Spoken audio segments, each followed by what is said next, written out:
I'm a little bit anxious about opening these today. I haven't been in them since this date, which is 4 months. I have not been in my worm bins in 4 months. I have stuck food in the side, and I've seen a couple of worms by the food, but I haven't actually like opened them and gone through them in 4 months, and let's see how they did. Okay, the double bin system is currently working on the top. Oh yeah, 2 lids. Aha, okay. Okay, there's some worms right here. There's a good pocket of worms here. It looks like I have some potato to plant. That's nice. I forgot to bring a bowl out, so I just grabbed one that is outside, and I'm gonna put my worms in there, but first I'm gonna get them a little bit of this so they have something to sit in. I always go ahead and take whatever paper and food I find out first. I see worms way over here on this side. I know I just put this in the other day. All right, I think just tossing food in the side was a good plan.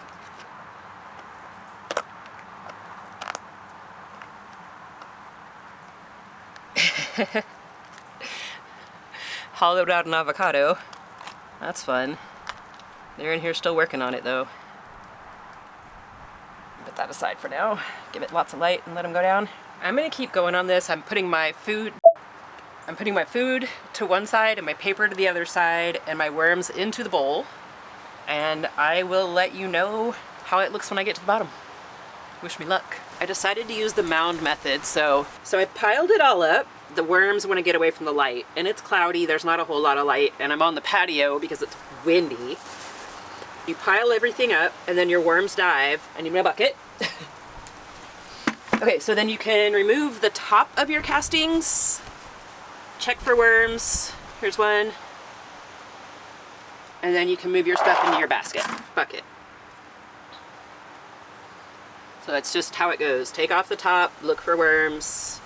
There shouldn't be too many at the top, but since it is cloudy and I'm on the patio, they're not diving quite as fast as normal.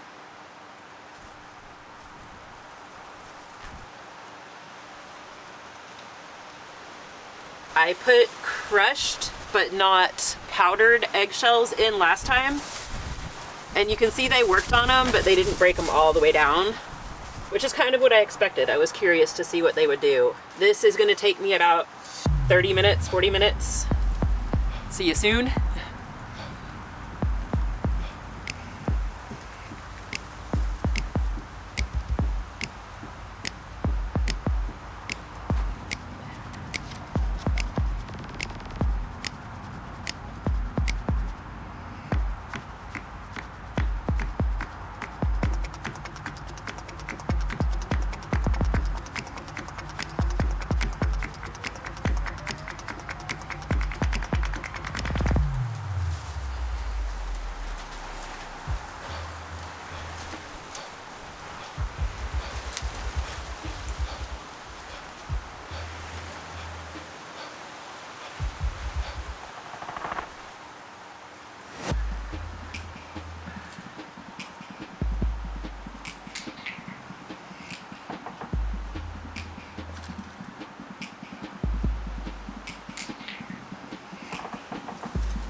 That only took like 15 or 20 minutes. I had the camera running the whole time, and then I forgot to look at the timestamp when I finished.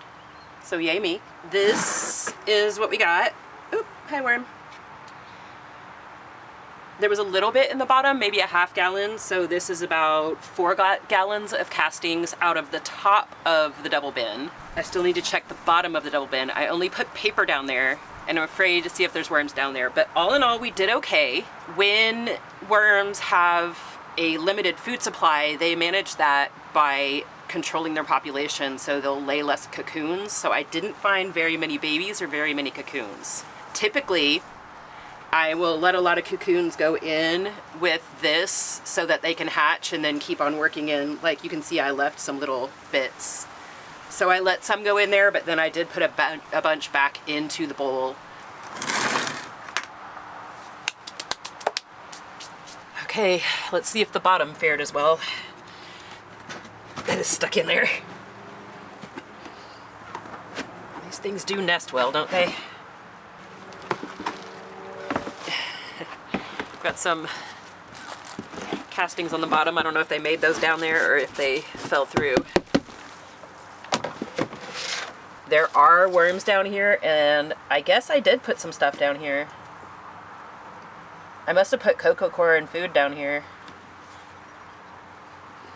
Oh wow.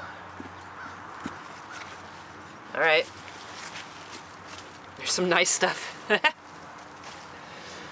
wasn't expecting that. Alright, well I guess I have more sifting to do. Now I put my paper to one side and my food to the other just to keep track of what I have. If you're doing this, you don't have to keep them separate, and you don't have to put your worms in a third thing. You can put all the stuff you're going to put back in one place. They definitely didn't eat as much of the paper on this end as they did at the top. This is glue from the cardboard.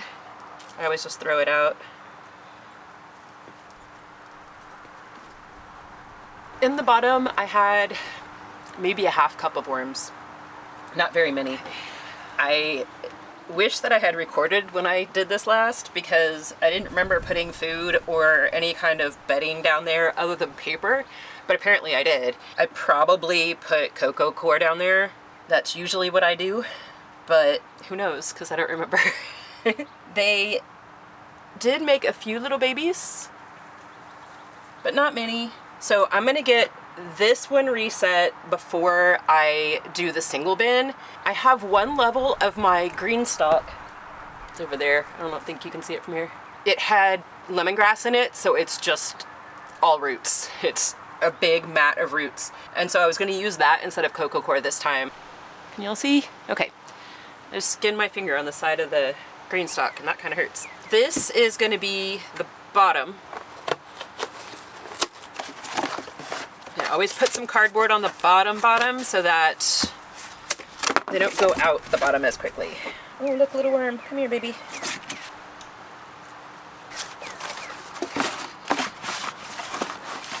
All right, and that should also keep any liquids from going through. And then I'm going to start putting some of this in. This is that all full of root stuff I told you about. Some of it even still smells like lemongrass, which is kind of neat.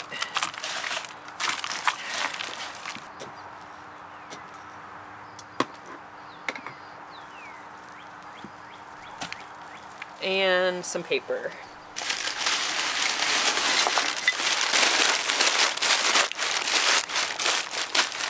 Now, if I make the same mistake again, at least they'll have something down there. I can't believe I did that.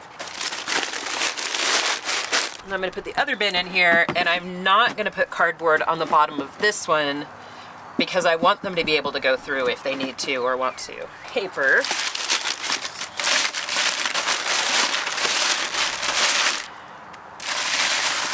Old castings. Probably has some cocoons in it. That paper's really dry, but most of the material I'm putting in is pretty wet, so I'm not worried about throwing anything out of balance like that. And I can always add water on top if I need to. Oh, look, a little wormy fell through. Hi, little guy. You wanna go with your friends? There you go, sweetie. I'm gonna set up a side feeding zone again because, oh, another one! Because that worked well. Because I was a bad worm parent. here. I'm gonna start with what they had, and I'm gonna let that spread out a little, especially this avocado that they seem to be enjoying. Oh!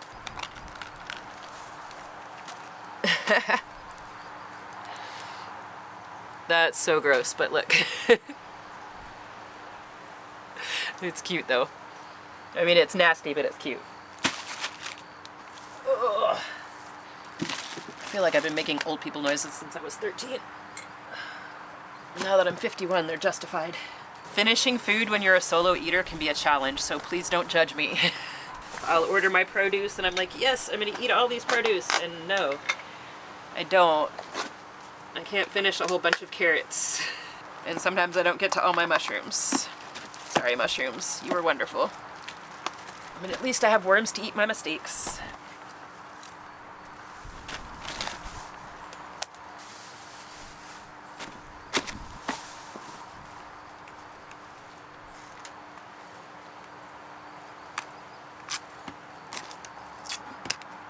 Ugh.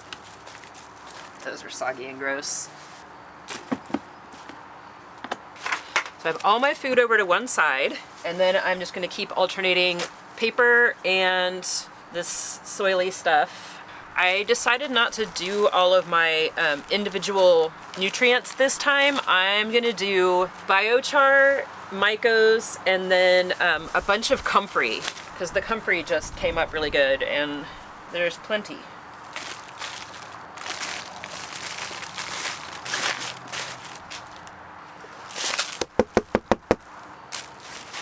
So this is most of a comfrey plant, but I do want to put my other stuff down below that. So I'm going to put some biochar in there. I don't know how much. Some. That much. The worms are going to work it through, and whatever they don't directly process will still be in here, and it'll be inoculated by the time it comes back out of here. Mycos, because these make fungal networks in the soil, and those help your plants find nutrients and communicate. If it helps the plants communicate underneath the ground, it extends their root network so they can reach each other. One thing that I really messed up on last time,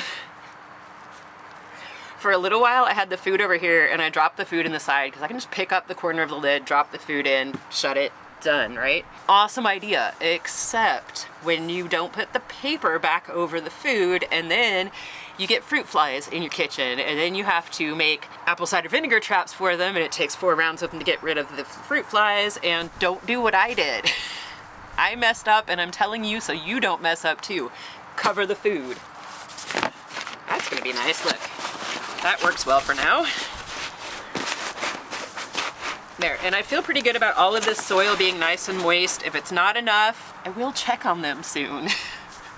I will get back in here in a week or two and make sure that they're not too dry or too wet and that everything is going well. But right now they have plenty of food and I won't have to feed them again for at least a month. When I go back inside, I will put my tape here telling me when I fed and where I fed. I'm feeding them here, and then if I do things correctly, my next feeding I'll feed them on this side, and then I'll put a tape here with the date, and then I'll feed them in the middle and I'll put a tape here with the date. So I always know where I fed last and when, and that has helped me keep track of it. Even if I don't pay attention to it, I did it. This bin is done, and now I've got to get into the single bin. I decided to do it before I have time to forget. March 24th.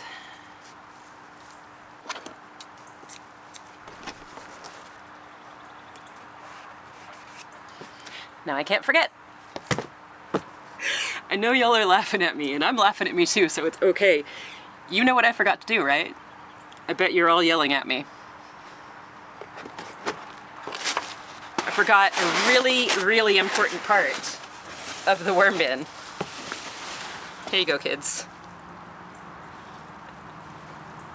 Yes, I forgot to put the worms in, but there they are now. Okay, see how we did in the single bin. This is low. There are worms over here though, that's a good sign.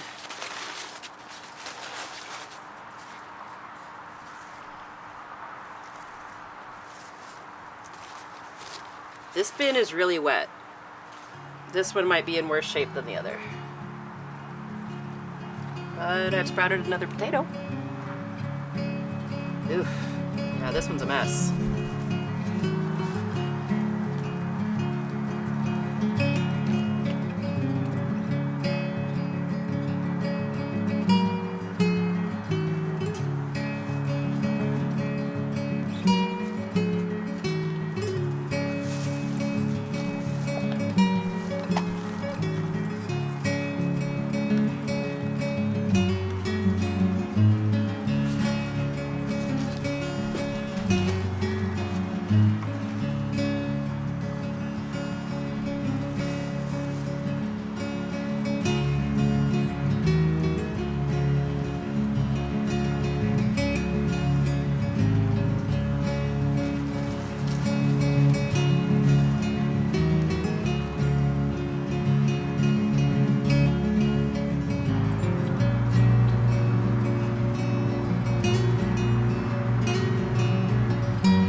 Alright, the single bin was super wet.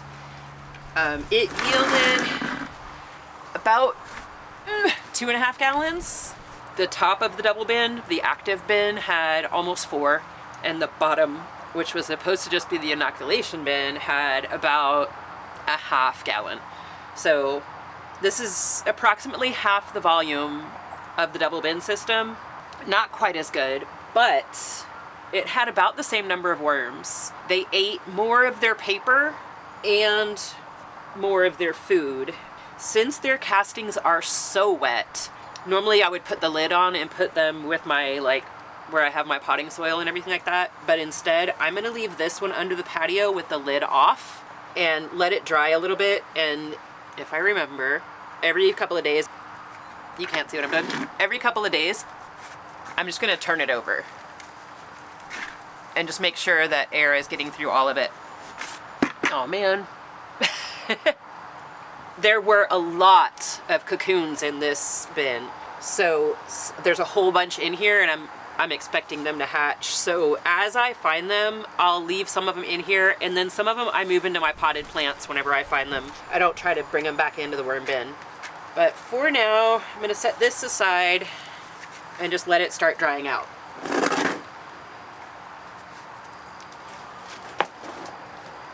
And then since we're setting this back up as a single bin system, we have to address the holes on the bottom. So this gets set up kind of like a hybrid of the double bin system. So it gets the cardboard on the bottom to keep them from dropping through and to keep any excess moisture from going through.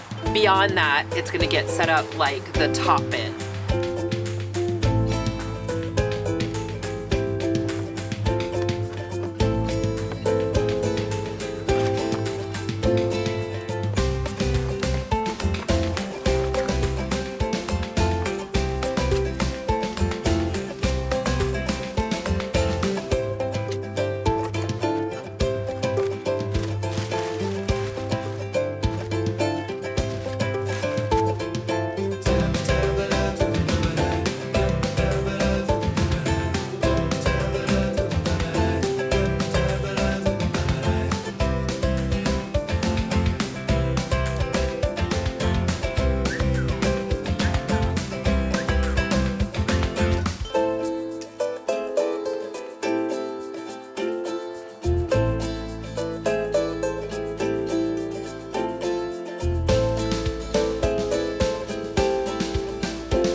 until I did it again.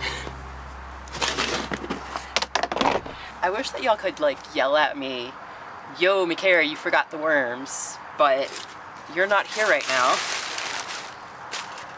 So let's try it. In you go, babies. Squirm, baby, squirm. They're so cute. All right, get your food, babies. Here, some of y'all go over here. Yeah, there we go. Good wormies. Alrighty.